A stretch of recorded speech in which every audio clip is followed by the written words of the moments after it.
क्या जीवन में कभी भी चिंता आवे बंधु, किसी भी विषय की चिंता आवे, बहुत व्याकुलता कर दे, आपको बहुत विचलित कर दे, उस समय आपके प्रिय जो ठाकुर जी हैं, अब प्रिय होंगे उन्हीं के लिए बात लागू है। जिनको ठाकुर जी प्रिय नहीं उनके लिए बात नहीं है।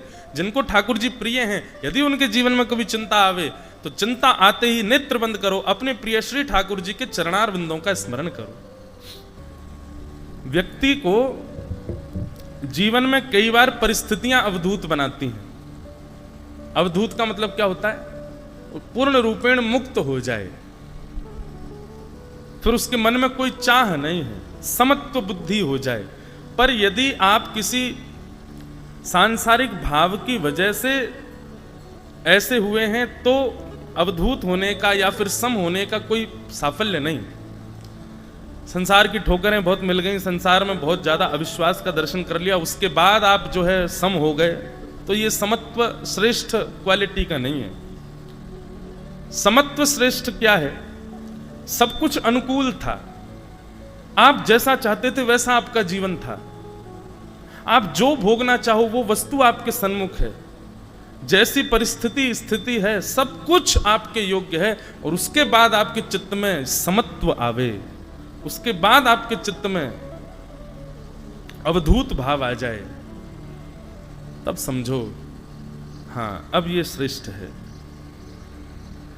दत्तात्रेय भगवान की कोटि के अवधूत तो हम कभी नहीं हो सकते, संभव ही नहीं है, पर फिर भी हम थोड़े भी यदि अनुकूलताओं से और अनुकूलताओं से प्रसन्न ना हो, प्रतिकूलताओं से बेचैन ना हो, इतना भी यदि समत्व भाव चित्त में आ जाए तो यह अवधूत की प्रथम श्रेणी हो सकती है।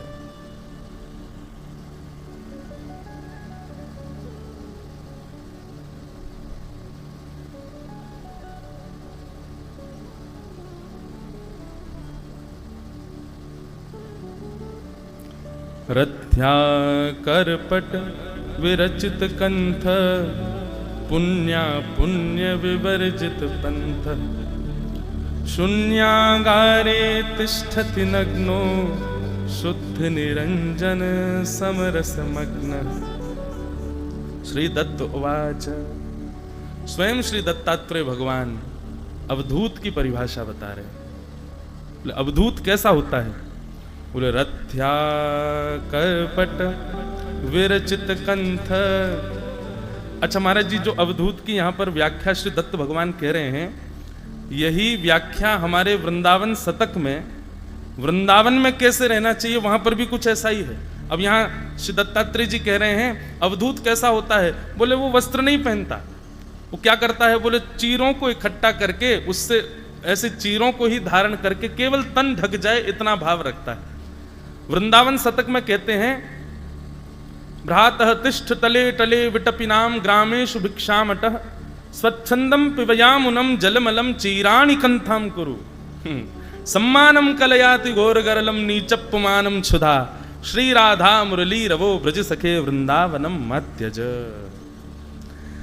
हम आप जो लोग भी यहाँ नियम का पालन कर रहे हैं, हमारे साथ आए हुए हमारे सब ब्राह्मण देवता, सब संगीतज्ञों में से भी एक दो लोग जो कर रहे हैं, यही वास्तविक नियम है वृंदावन में रहने का भी, जैसे हम यहां रह रहे हैं। चीराणी कंथाम करो। महाराज जी, मैं कभी कभी भाव कहता हूं कि वृंदावन में ज्यादा सज सवर के नहीं रहना चाहिए, और वैष्णव को ज्यादा सज सवर के नहीं रहना चाहिए। क्यों? ऐसे रहो कि कभी ठाकुर जी को दया आ जाए और वो आपको सजावे आ जाए। आप स्वयं ही खुद को सजाते रहोगे तो ठाकुर जी को दया ही नहीं आवेगी। ठाकुर जी कहेंगे बढ़िया पहनता है, बढ़िया खाता है, बढ़िया रहता है, बढ़िया श्रृंगार करके रखता है, बढ़िया सज धज के संवर करके अपना जो है सुंदर बन के रहता है। लेकिन कभी यदि ठाकुर जी ने देख लिया कि भाई बड़ा विचलित है, सामान्य से वस्त्र पहन लेता है, चीर कुछ भी पहन लेता है, बिल्कुल अपना कोई श्रृंगार भाव का ध्यान ही नहीं रखता, सामान्य स्थिति में रहता है।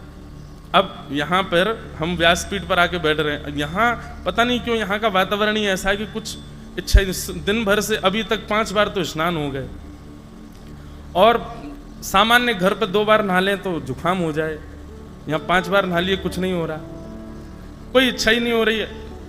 प्रसाद के बाद सब लोग बोले आप आराम कर लो, थोड़ी देर शयन कर लो, नींद ही नहीं आ रही, हम पढ़ने लग गए। मंच पर आकर के बैठे, अब और कहीं कथा होती है तो कोई माला भी पहनाए तो महाराज जी मैं धारण करके माला कथा कह ही नहीं सकता।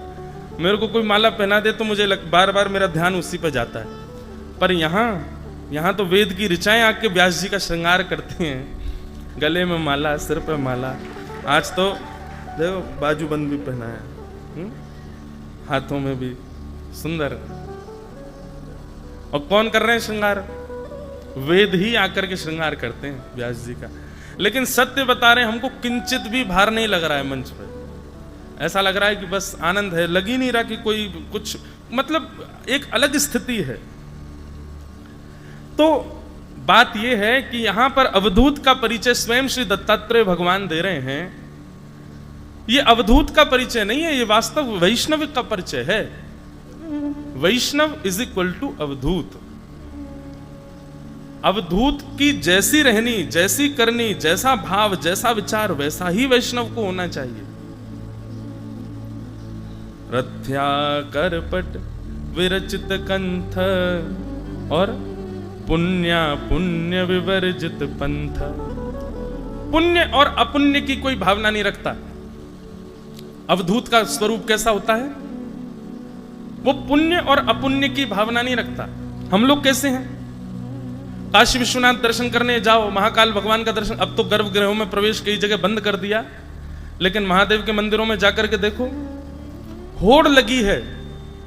कौन जल पहले डालेगा शंकर जी पे? होड़ लगी है।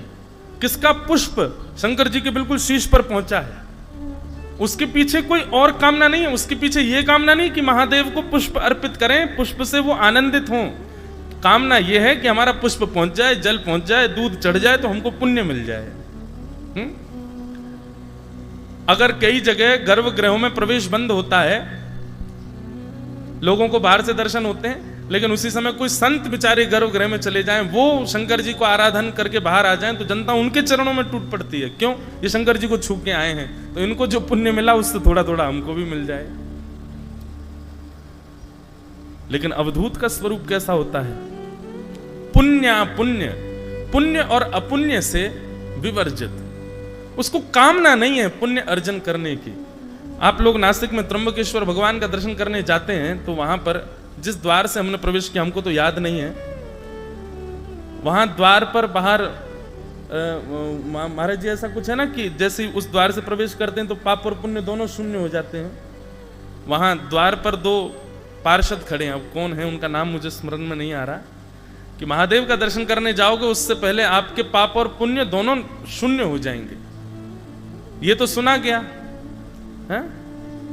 चित्रगुप्त और दूसरे कौन है? अच्छा, तो दो पार्षद खड़े हैं द्वार पर, वहां से आप प्रवेश करोगे तो आपके पाप और पुण्य दोनों नष्ट होंगे। श्रीमद् भागवत में नृसिंह भगवान प्रहलाद जी से कहते हैं कि प्रहलाद, यदि भक्त को मेरी प्राप्ति करनी है तो उसको पाप और पुण्य दोनों से शून्य होना पड़ेगा। पाप रह जाएंगे तो नरक जाना पड़ेगा, पुण्य रह जाएंगे तो स्वर्ग जाना पड़ेगा। पर मेरी प्राप्ति कब होगी? जब पाप और पुण्य दोनों शून्य होंगे। तो प्रहलाद जी पूछते हैं, पाप और पुण्य शून्य कैसे होते हैं?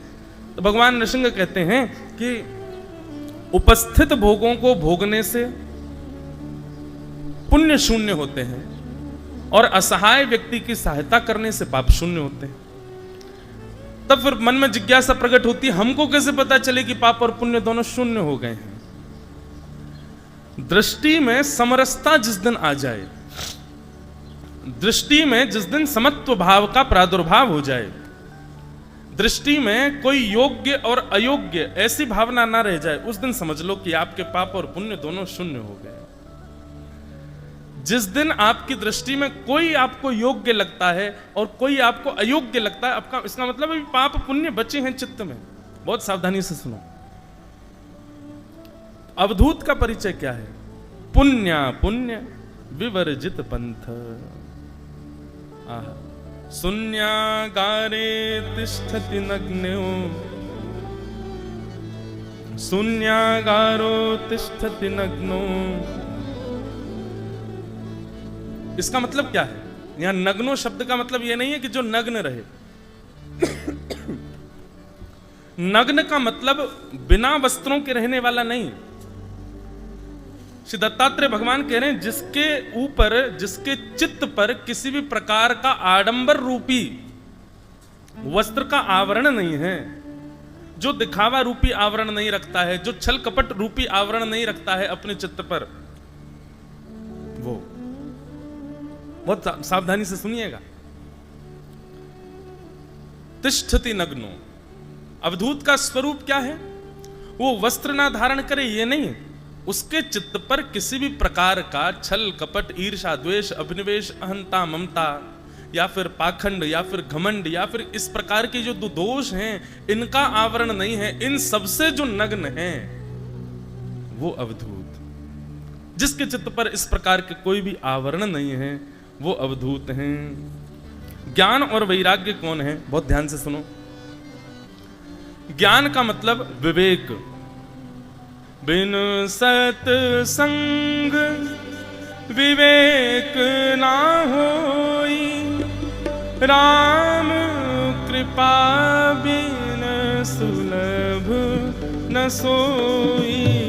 बिन सत्संग विवेक ना होई, राम कृपा बिन सुलभ न सोई। बिन सत विवेक ना होई, राम कृपा बिन सुलभ न सोई।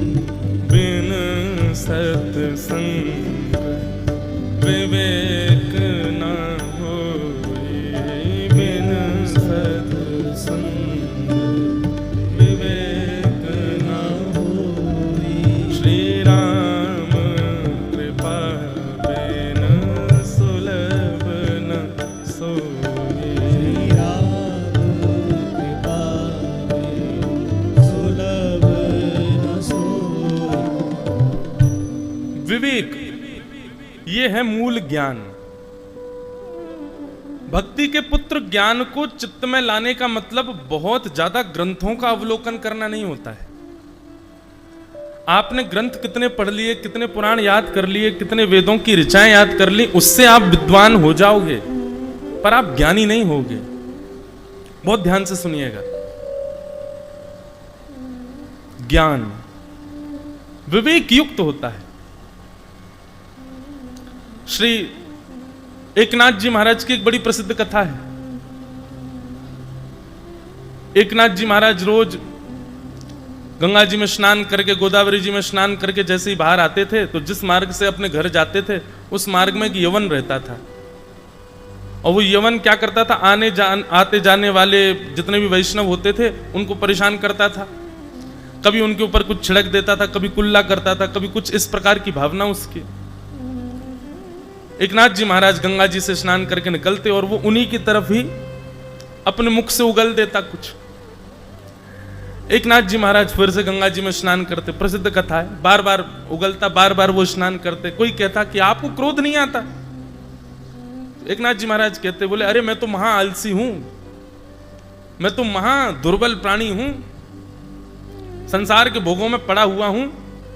कम से कम इस यवन के कुल्ला की वजह से ही सही 5-6 बार, 10 बार, 12 बार कम से कम गंगा जी में स्नान तो कर लेता हूं मैं।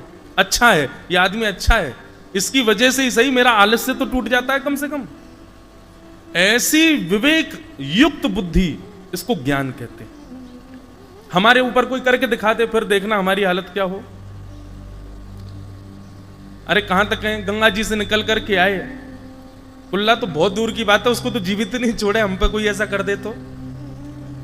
सामान्य सी कोई हरकत भी यदि कर दे तो हम लोगों का क्रोध किस स्थिति में चला जाता है, और फिर हम अपने आप को ज्ञानी कहते हैं। ज्ञानी का मतलब है कि आपके स्वभाव में सरलता दिखेगी। और एक दिन का प्रसंग आता है, श्री एकनाथ जी महाराज इस प्रकार से उसको बेचारे को कुछ कहते नहीं थे, बोलते थे ये तो अच्छा है, इसके कुल्ला करने से बार बार मैं गंगा जी में तो जाता हूं। एक बार वो यवन अपने किसी जरूरी काम से कहीं चला गया तो श्री एकनाथ जी महाराज गंगा जी से स्नान करके बाहर आए और उसकी प्रतीक्षा करने लगे। बोले आया नहीं आज, और फिर खड़े रहे वहीं पे। और बैठे बैठे पंडितनाथ भगवान, अरे मुझसे क्या अपराध हो गया नाथ, आपने आज मुझको स्वीकार क्यों नहीं कर रहे हो? मेरे एक स्नान से ही क्यों पूर्णता हो रही है? वो यवन क्यों नहीं आया अभी? इतने व्याकुल हो गए कि वो आए, आकर के कुल्ला करे तो मैं फिर से जाऊं, क्योंकि मेरे पास दोबारा स्नान का कोई चारा नहीं बचा अब। ऐसा ज्ञान चित्त में आना, ऐसी सरलता, सहजता और स्वभाव में इस प्रकार का परिवर्तन आना, इसको कहते हैं ज्ञान। और ये ज्ञान का रूप क्या है? विवेक, सही और गलत की पहचान होना, इसको विवेक कहते हैं। और ये विवेक कब मिलता है? राम कृपा बिन सुलभ न सोई।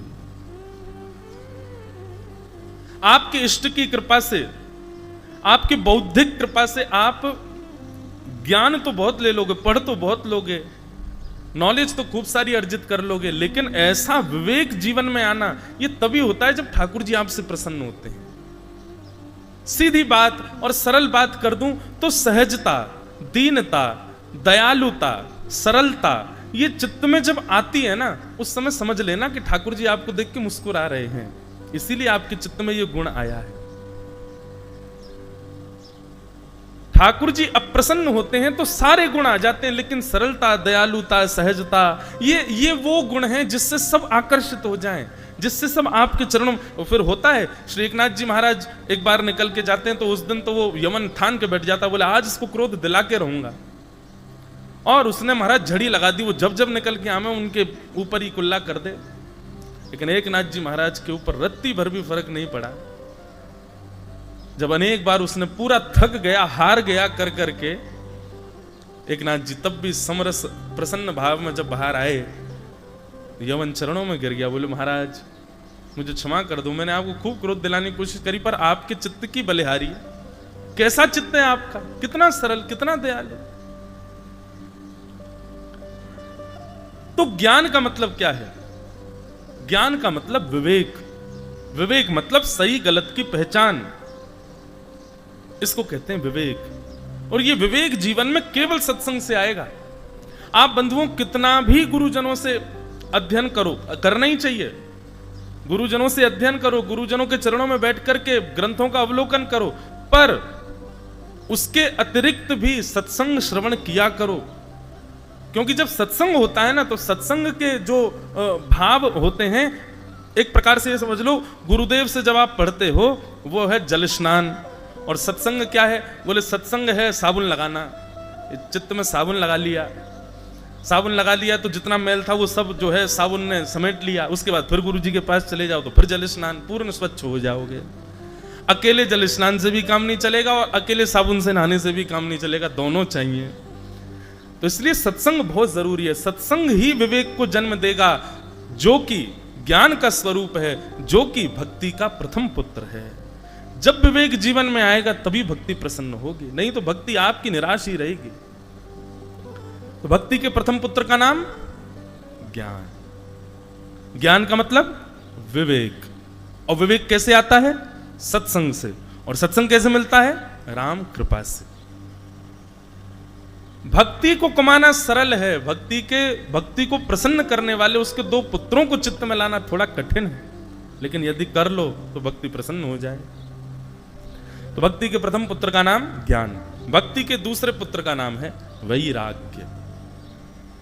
वैराग्य, वैराग्य का मतलब क्या होता है? बिना राग के जो है, राग मतलब आपने मुझे माला पहनाई तो मैं आपकी चार प्रशंसा करने लग गया, और किसी ने मुझे चार गाली दे दी तो उसकी मैं निंदा करने लग गया। ये माला पहनाने के वाले के प्रति जो मेरा प्रेम हो गया, उसके सत्कार से मैं प्रसन्न हो गया, यही राग है। और किसी के दुर्व्यवहार से मैं उससे दुखी हो गया, यही द्वेष है। राग और द्वेष ये दो होते हैं हमारे चित्त में। तो जो राग रहित है उसी को वैराग्य कहते हैं। जो राग रहित है मतलब माला पहनाने वाले से भी कोई फर्क नहीं है, उसके प्रति भी सम है, और कोई चार बात बुरी कर दे तो उसके प्रति भी सम है। एक वैराग्य का अर्थ तो यह है, मतलब किसी के आपके प्रति होने वाले प्रिय भाव से आप आसक्त ना हो, सम रहो। वैराग्य का एक रूप तो यह है। वैराग्य का दूसरा रूप क्या है? वैराग्य का दूसरा रूप है बहु व्यंजन प्राप्त हो जाए, बहु सामग्री प्राप्त हो जाए, बहु भोग की वस्तु मिल जाए, पर उसके बाद भी आपका चित्त सम रहे, आपका चित्त आपके वश में रहे, उसको कहते हैं वैराग्य। सीधी बात कहें तो वैराग्य का मतलब वस्तु का त्याग नहीं। मैं कथा में कहा करता हूं, वस्तु का त्याग वैराग्य नहीं है, वस्तु के प्रति जो आसक्ति है उसका त्याग वैराग्य है। कई लोग वस्तु का त्याग तो कर देते हैं पर उसके प्रति आसक्ति का त्याग नहीं कर पाते। जैसे अब मौन रहना एक प्रकार से अपने वचनों का त्याग। अच्छा एक बात और बताऊं आपको, हमारा मौन अभी भी चल ही रहा है। अभी मैं कथा कर रहा हूं, ये इसमें मेरा मौन खुला थोड़ी, अभी भी मैं मौन ही हूं, क्योंकि शास्त्र आज्ञा है यदि कोई भगवत चर्चा करता है, यदि कोई भगवत वार्ता करता है, भगवत नाम गुणानुवाद करता है, सांसारिक चर्चा से परे भगवत शरणागति की चर्चा करता है, उतनी देर वह बोल रहा है तो वह भी मौन ही माना जाता है, उतनी देर उसका मौन ही रहता है। तो वैराग्य पर चर्चा हो रही थी, तो नियम मिला कि मौन रहना है, सूर्यास्त तक मौन रहना है। अब मौन आप वस्तु से तो हो गए, लेकिन मन में क्या हो रहा है, थोड़ा तो कुछ कह दें, थोड़ा तो कुछ निकल। अब एक महाराज जी घटना है हमारे वृंदावन की। वृंदावन में एक स्थान है सुदामा कुटीर, वहां लगभग सब संत वृंदावन के अगर आपको दर्शन करने हो सुदामा कुटी में आपको एक साथ मिल जाएंगे। तो सुदामा कुटी में एक महाराज जी ने मौन व्रत धारण किया। और क्यों धारण किया, उन्होंने महाभारत की कथा सुनी थी। तो महाभारत के अनुशासन पर्व में भीष्म पितामह कहते हैं कि यदि कोई व्यक्ति 12 वर्ष तक एक नियम का पालन करे तो वो नियम सिद्ध हो जाता है। फिर उस नियम में इतनी सिद्धि आ जाती है कि वो व्यक्ति किसी से कुछ कह देगा तो वो हो ही जाएगा, चाहे वो कोई भी नियम हो, लेकिन होना सद नियम चाहिए। 12 वर्ष बेनागा पालन यदि कोई व्यक्ति कर ले एक नियम का, उसमें बड़ी ताकत आ जाती है महाराज। तो सुदामा कुटी में वृंदावन के एक महाराज जी ने नियम ले लिया कि हम मौन रहेंगे। अब महाराज जी वृंदावन तो क्या है, आनंद की भूमि है, वहां तो सब आनंद करते हैं, ऊधम मचाते हैं। तो बाबा ने मौन का धारण किया नियम कि हम मौन रहेंगे, और उनके संग जो संत रहते थे बोले हम इनका तोड़वाएंगे, हम ऐसा कुछ करेंगे कि इनका मौन टूटे। वृंदावन तो ऐसा ही है भैया, वहां तो नियम तोड़वाए जामे, वहां नियम हो। यही नियम महाराज जी ने मेरा रख दिया होता स्पर्श का और मौन का, और कहीं में वृंदावन में होता अब तक 10 बार टूट गया होता, क्योंकि वृंदावन तो ऐसा ही है भैया, तो वहां तो नियम सब तोड़वा देते हैं, ब्रजवासी कोई नियम ना करने दे। तो बाबा ने मौन नियम धारण किया। आसपास के साधु महात्मा सब उनको कुछ ना कुछ ऐसा करते कि इनका मौन टूटे, लेकिन वो मौन बेचारे रखते चले गए।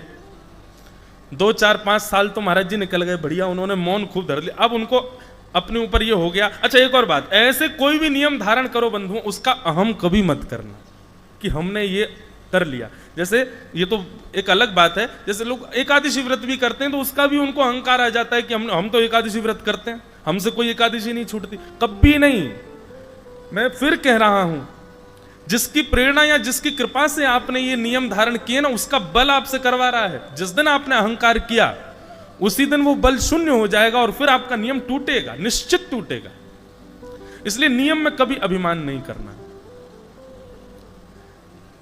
तो महाराज जी को थोड़ा लगने लगा 4 साल हो गए, हमारा तो कोई मौन तोड़वा ही नहीं पाया, अब तो ये टूटेगा ही, अब तो ये हमारा स्वभाव बन गया मौन रहना। ठीक है। अब वो बाबा बेचारे सुदामा कुटी में भंडारा होते रहते हैं, भंडारे में गए, भंडारे में जाके बैठे, प्रसाद पा रहे थे। उनको गुलाब जामुन बहुत पसंद था। आसपास के साधुओं ने गुलाब जामुन परोसने वाले महाराज जी से कह दिया, बोले सुनो, सबको देना, इनको मत देना, और ये कितना भी मांगे फिर भी मत देना। बोल तो सकते नहीं है, इशारा करेंगे, तुम इनको देना नहीं। तो सबको गुलाब जामुन देते हुए जाएं। जैसे ही उन बाबा के पास जाएं तो बाबा कहें अच्छा बाबा नहीं चाहिए, ठीक है, आगे निकल गए। अब बाबा उसको देखें, बोले मैं मांग रहा हूं, ये दे नहीं रहा है। और वो परोसने वाला पीछे मुड़ के भी ना देखे कि कहीं नजर से नजर मिल गई तो पता चल जाएगा कि भाई ये तो जानबूझ के कर रहा है मेरे साथ। अब पंगत इतनी लंबी कि वो गुलाब जामुन वाला एक बार निकल के जावे तो 20 मिनट बाद आता था लौट के, इतनी लंबी पंगत। अब महाराज जी को ना पूड़ी सुहा रही है, ना सब्जी सुहा रही है, ना रायता सुहा रहा है, गुलाब जामुन वाले को देख रहे, लौट के कब आएगा ये। और घूम घाम के फिर से लौट के जैसे गुलाब जामुन प्रसाद, गुलाब जामुन प्रसाद, गुलाब जामुन प्रसाद। जैसे ही आया बाबा के पास, गुलाब जामुन, अच्छा बाबा नहीं चाहिए, ठीक है, फिर आगे निकल गया। अब फिर 20 मिनट की प्रतीक्षा। फिर चले गए। बाबा ने अब के तो अपनी कस ली कमर, बोले अब क्या तू बताऊं मैं। अब की बार आया तो बाबा पहले ही आंख खोल करके बैठे थे। अच्छा 4 पूड़ी खा ली, अब जगह नहीं है पेट में, ठीक है बाबा।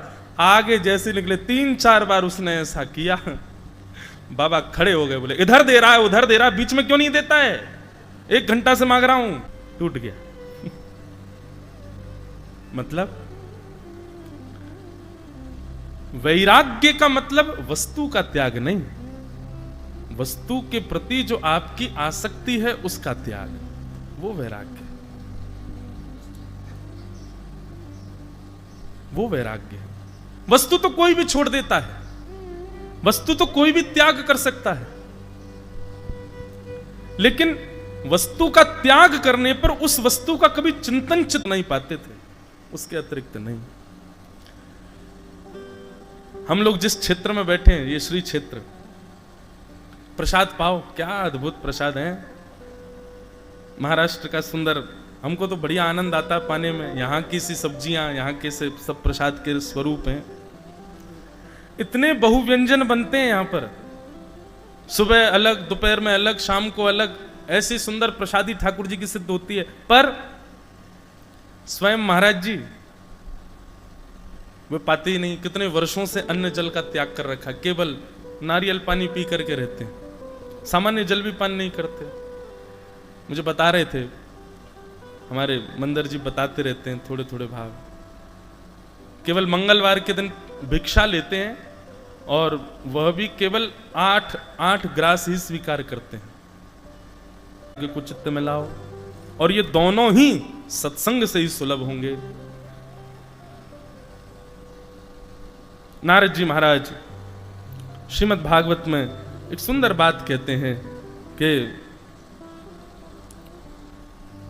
भाग्योदयेन बहुजन्म समर्जितेन सत्संगमं जलभते पुरुषो यदा वै अज्ञान हेतु कृत मोह मदान्धकार नाशं विधाय तदोदयते विवेक।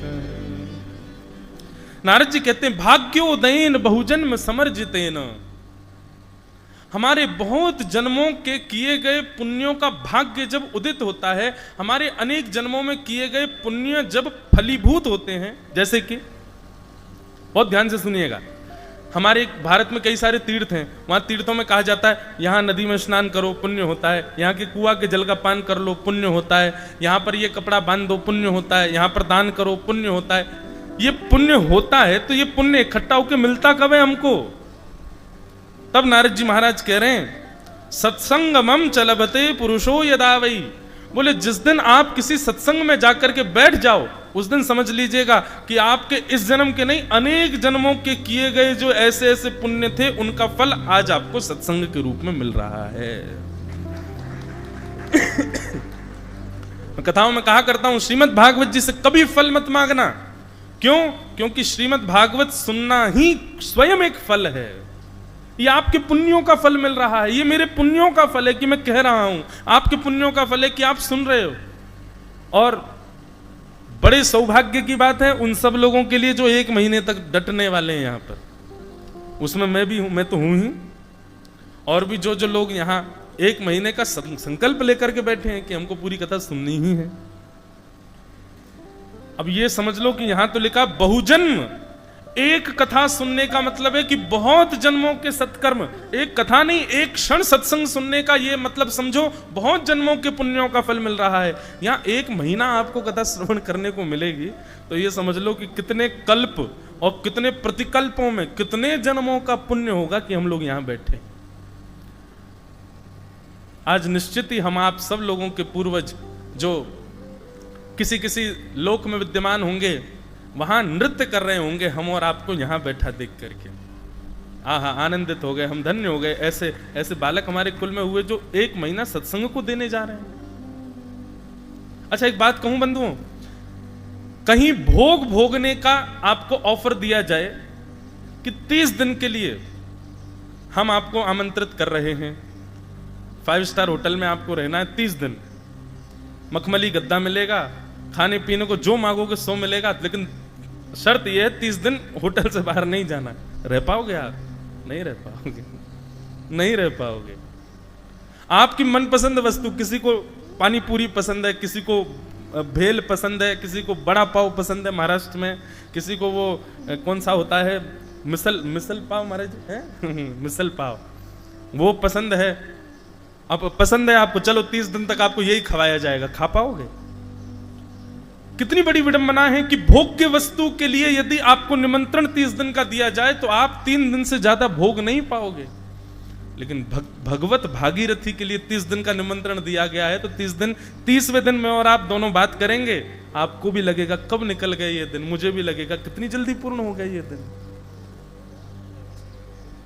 कितनी बड़ी विडंबना है कि भोग्य वस्तु जिसके लिए चराचर ब्रह्मांड लगा है, उसका उपभोग ज्यादा नहीं कर सकते, और जिसका उपभोग जीवन पर्यंत आप कर सकते हो, जिस विलास में आप जीवन पर्यंत रह सकते हो, उससे हम दूर भागते हैं।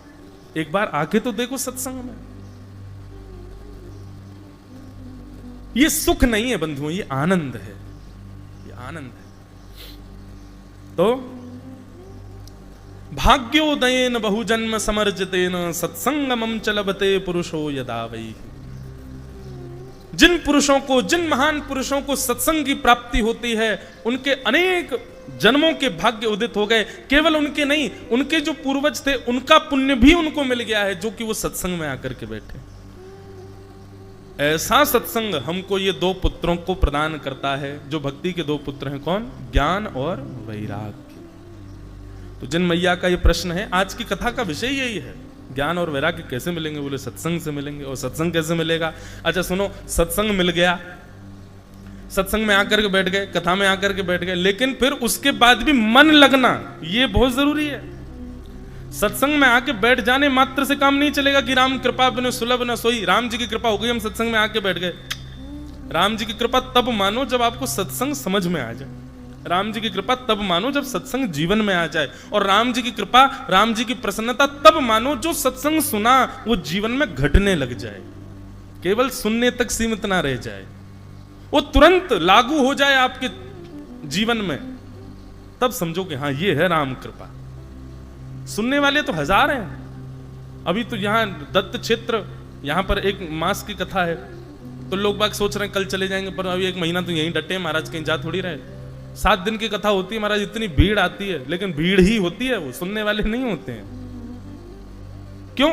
केवल श्रवण करके चले जाने मात्र से सत्संग नहीं है, वो जीवन में घटना चाहिए, आपके जीवन में परिलक्षित होना चाहिए। ऐसे भक्ति प्रसन्न होगी, ऐसे भक्ति आनंदित होगी। तो भक्ति के ये 2 पुत्र, भक्ति महारानी ने चरणों में प्रणाम करते हुए नारद जी महाराज से कहा कि मेरे दुख दूर करो हे नारद जी, मेरे पुत्रों को आप युवान बनाने का कोई उपाय बताइए। नारद जी महाराज कह रहे हैं, वृथा खेद यसे बाले अहो चिंता तुरो भवान, श्री कृष्ण चरणाम्भोजं स्मरत दुःखं गमिष्यति। वृथा खेदयसे बाले अहो चिंता तुरा कथम। तुम चिंता क्यों कर रही हो? एक यहां पर सूत्र दे रहे हैं श्री नारद जी महाराज। क्या जीवन में कभी भी चिंता आवे बंधु, किसी भी विषय की चिंता आवे, बहुत व्याकुलता कर दे, आपको बहुत विचलित कर दे, उस समय आपके प्रिय जो ठाकुर जी हैं, अब प्रिय होंगे उन्हीं के लिए बात लागू है। जिनको ठाकुर जी प्रिय नहीं उनके लिए बात नहीं है। जिनको ठाकुर जी प्रिय हैं, यदि उनके जीवन में कभी चिंता आवे तो चिंता आते ही नेत्र बंद करो, अपने प्रिय श्री ठाकुर जी के चरणार बिंदों का स्मरण करो। याद रहे, श्री चरणों का ही स्मरण करना है। श्री कृष्ण चरणाम्भोजम, आप जैसे ही अपने प्रिय श्री ठाकुर जी के श्री चरणों का स्मरण करोगे, स्मरत दुखम गमिष्यति। नारद जी दावे से कह रहे हैं ये बात कि आप जैसे ही अपने ठाकुर जी के श्री चरणों का स्मरण करोगे, स्मरण करते ही आपकी चिंता, आपका दुख जो है वो दूर होगा, होगा, होगा, निश्चित होगा। अब इंतजार करो, जब चिंता हो तब करके देखना। चिंता जब जीवन में आवे, दुख जब जीवन में आवे, ठाकुर जी के चरणों का स्मरण करना। ठाकुर जी का आप स्मरण कर लो जिस समय चिंता आवे, अगर आपका दुख दूर हो जाए तो समझ जाना कि आपके चित्त में भक्ति थी, इसलिए स्मरण होते ही दुख दूर हो गया।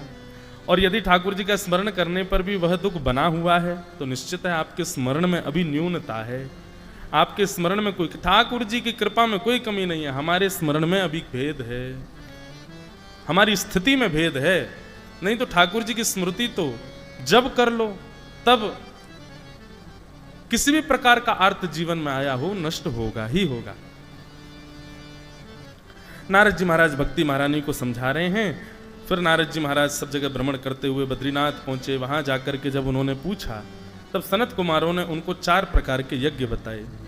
द्रव्य यज्ञ, तपो यज्ञ, योग यज्ञ तथा परे, स्वाध्याय यज्ञान यज्ञश्च तेतु कर्म विसूचका। द्रव्य यज्ञ, तप यज्ञ, योग यज्ञ, स्वाध्याय यज्ञ और ज्ञान यज्ञ। बंधुओं ये 4 यज्ञ, इनके बारे में आज तक 7 वर्षों से कथा में बोला तो खूब मैंने, पर ये चारों यज्ञ एक साथ हमको श्री दत्त धाम में करने का अवसर मिल रहा है। यहां पर 4 यज्ञ कौन कौन से सुनो। सबसे पहला द्रव्य यज्ञ। द्रव्य यज्ञ का मतलब क्या है? द्रव्य का मतलब ये भी होता है, द्रव्य का मतलब पुष्प अर्पण करना भी होता है, द्रव्य का मतलब किसी भी प्रकार से ये न केन सामग्रियों से ठाकुर जी को सुंदर प्रसन्न करना, ये द्रव्य यज्ञ के रूप में आता है। तप यज्ञ, तप यज्ञ यानी कि अपनी व्यवस्थाओं से थोड़ा अव्यवस्थित होकर के शरीर को रखना और उसके बाद ठाकुर जी की आराधना करना, तप यज्ञ।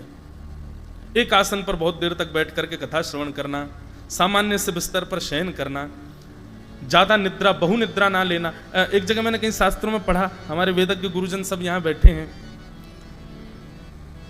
2 प्रकार के लोग भगवत प्राप्ति नहीं कर सकते, 2 प्रकार के लोगों को कभी भगवान नहीं मिल सकते। पहले प्रकार के व्यक्ति के अंदर 2 गुण कौन कौन से? बहुत खाना और बहुत सोना। जो बहुत खाता होगा और बहुत सोता होगा उसको ठाकुर जी नहीं मिलेंगे। कई लोग हैं महाराज जी, वो इतनी जल्दी सोते हैं, उनको बस स्थान मिलना चाहिए, कैसा भी मिल जाए बस सो जाएंगे। सुबह उठे, स्नान ही इसीलिए किया है कि अब सो सकें। सोने के बाद फिर उठे, बाल भोग ही इसीलिए किया है कि दोबारा सो सकें। फिर उसके बाद फिर उठे, फिर भोजन ही इसीलिए किया है कि फिर सो सकें। और कथा में तो आए ही इसीलिए कि कोने में सो सकें। कितना सोते हैं लोग। तो बहुत खाने वाला, अति से ज्यादा खाने वाला और अति से ज्यादा सोने वाला, ये 2 लक्षण जिसमें होंगे वो भगवान को प्राप्त नहीं कर पाएगा। और दूसरा व्यक्ति जिसको भगवत प्राप्ति नहीं होगी, भगवत प्राप्ति में कोई ना कोई बाधा बनेगी, वो क्या है?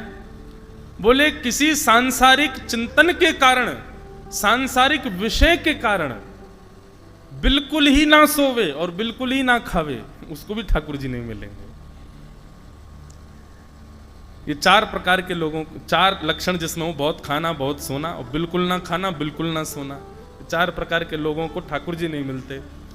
क्यों ऐसे भाव? हम तो अपने ब्रज के भाव से समझें। बहुत खाने वाले और बहुत सोने वाले से ठाकुर जी सोचेंगे, बहुत खाने वाले से सोचेंगे सब रोज यही खा जाएगा, मुझको छोड़ेगा ही नहीं, यहाँ से काय को मिलूं मैं। बहुत सोने वाले से इसलिए नहीं मिलेंगे, बोले पूरे दिन सोते ही रहेगा तो यहाँ के पास जाऊं क्यों मैं।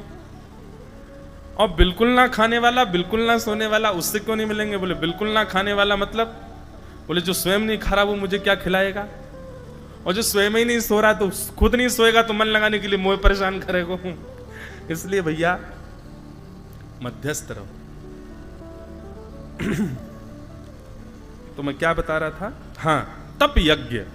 तो पहला द्रव्य यज्ञ, दूसरा तप यज्ञ, अपने शरीर को व्यवस्थाओं से विमुक्त करके भगवत आराधना करना, यह तप यज्ञ कहलाता है। फिर चौथा है योग यज्ञ। योग यज्ञ का अभिप्राय क्या है? योग का अर्थ वैसे शास्त्रों में मिलन को कहा गया, मिलना, समयोग, श्रेष्ठ योग, सत्संगियों से मिलना, वैष्णवों से मिलना, पुरुषों को प्रणाम करना, यह सब योग के अंतर्गत आता है। द्रव्य यज्ञ, तप यज्ञ, योग यज्ञ, और फिर चौथा आया स्वाध्याय यज्ञ। स्वाध्याय स्वाध्याय मतलब स्वयं अध्ययनम, स्वयं अध्ययन करो। गुरुदेव के द्वारा जो पढ़ाया गया उसी विषय का फिर स्वयं अध्ययन किया जाए, एकांत में बैठ करके, उसको स्वाध्याय यज्ञ कहते हैं। बंधुओं, द्रव्य यज्ञ, तप यज्ञ और योग यज्ञ से भी ऊंचा है स्वाध्याय यज्ञ। कई बच्चे बहाना बना देते हैं, पढ़ने ना पढ़ने के लिए वे लोग कथाओं में भाग जाते हैं और ना पढ़ने के लिए वे लोग मंदिर आदि और ये उत्सव आदियों में आ जाते हैं। नहीं, ऐसा नहीं करना है कभी भी। जब आप स्वाध्याय की स्थिति में हो तो उस समय आपका स्वाध्याय ही आपके सारे यज्ञों को पूर्ण करेगा। स्वाध्याय में प्रमाद करके, यदि उसका त्याग करके आप अन्य किसी साधन को यदि श्रेष्ठता प्रदान कर रहे हो तो ये गलत है। तो द्रव्य यज्ञ, तप यज्ञ, योग यज्ञ, स्वाध्याय यज्ञ, और सबसे बड़ा यज्ञ कौन सा है? ज्ञान यज्ञ, जो हम आप सब लोग कर रहे हैं। एक वक्ता बैठ करके सुंदर सदग्रंथ को सन्मुख रख करके आपको उसका भाव व्यक्त करे, इसको कहते हैं ज्ञान यज्ञ। और ये मैंने कहा ना, चारों मेरे हो रहे हैं यहाँ पे। 2 दिन हो गए, 2 दिन में अनुभव हो रहा है। द्रव्य यज्ञ भी हो रहा है, तप यज्ञ भी हो रहा है, योग यज्ञ भी हो रहा है, स्वाध्याय यज्ञ भी हो रहा है और ज्ञान यज्ञ भी हो रहा है। चारों यज्ञ हो रहे हैं। तब पूछा गया ज्ञान यज्ञ सबसे बड़ा यज्ञ है, तो फिर ज्ञान यज्ञ में भी सबसे बड़ा ज्ञान यज्ञ कौन सा है? तब कहते हैं सत्कर्म सूचको नूनम ज्ञान यज्ञ स्मृतो बुधैः श्रीमद् भागवतालाप सतु गीत सुकादिभिः। श्री सुखदेव जी के द्वारा जो कथा सुनाई गई है परीक्षित जी को, ये सबसे बड़ा ज्ञान यज्ञ है। भागवत की कथा, ये सबसे बड़ा ज्ञान यज्ञ। बंधुओं, सारम सारम समुद्वतम, सबका सार एक जगह यदि चाहिए हो तो श्रीमद् भागवत की कथा है। सबका सार विद्यमान है श्रीमद् भागवत में। दूध का सार क्या है बताओ? दूध का सार क्या है? घी। दूध का सार घी होता है। एक हाथ में दूध हो, दूसरे हाथ में घी हो, और आपको कह दिया जाए एक का त्याग करना है, किसका त्याग करोगे? दूध का त्याग कर दोगे, घी का त्याग नहीं करोगे, क्योंकि घी सार है, घी मूल्यवान है, घी श्रेष्ठ है। ठीक वैसे ही समस्त शास्त्र, समस्त वेद, पुराण, उपनिषद, जो भी हमारे शास्त्र आदि सब वर्णित हैं, सब श्रेष्ठ हैं, पर सबका सार विद्यमान है श्रीमद् भागवत। श्रीमद् भागवत सबका सार है, सब विद्यमान है, ये घी है। ऐसी भागवत की महत्ता सुनकर के श्री नारद जी महाराज ने सनत कुमारों से कहा, बोले भगवान ये भागवत की कथा कैसे होगी, कहाँ होगी, जरा इसके बारे में हमको थोड़ा बताओ।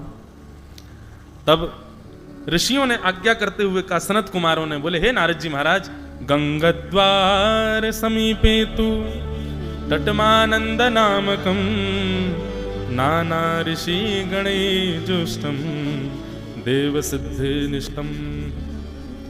हम जो भी कुछ बोल रहे हैं हमको सब यहीं क्यों दिख रहा है पता नहीं।